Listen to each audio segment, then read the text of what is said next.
Bateman there, our correspondent in Texas. Let's also speak to Rina Shah, who's a political commentator and former Republican strategist. Rina, thank you for joining us on The World Today. Tom really set out some of the issues there very clearly. What do Republican voters want to hear when it comes to immigration and the southern border?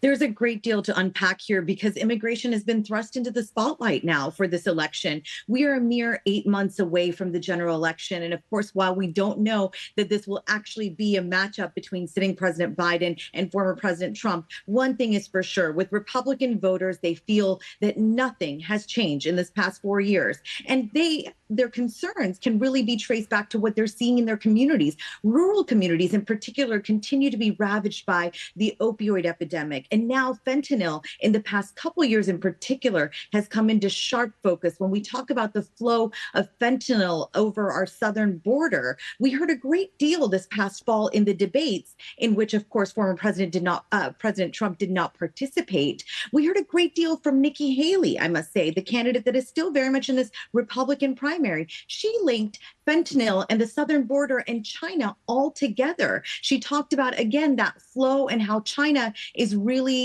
set to ravage American families because of this fentanyl that they're sending over our southern border. So I think when you talk to Republican voters about how they feel about safety, crime, again, these issues that are very much kitchen table and come up in everyday conversations, they do draw a line back to what they feel is a failure on the Biden administration's part. And they don't look back and feel perturbed at all that Donald Trump made promises and during his time in office didn't solve some of the things that he's now saying is a problem now.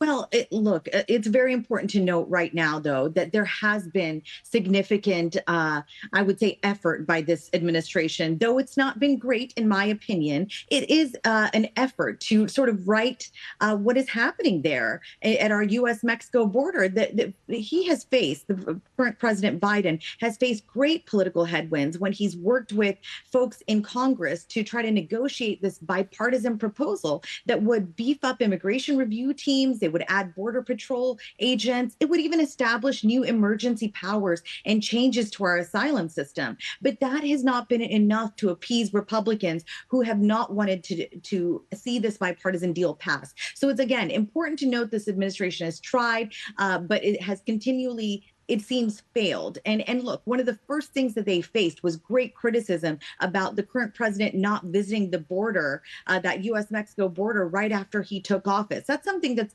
really hard to overcome. But again, also in talking facts, we have to remember that Trump promised to build the wall and never finished it while he was in office. Rina, really interesting to talk to you. Thank you. Rina Shah, former Republican strategist, political commentator.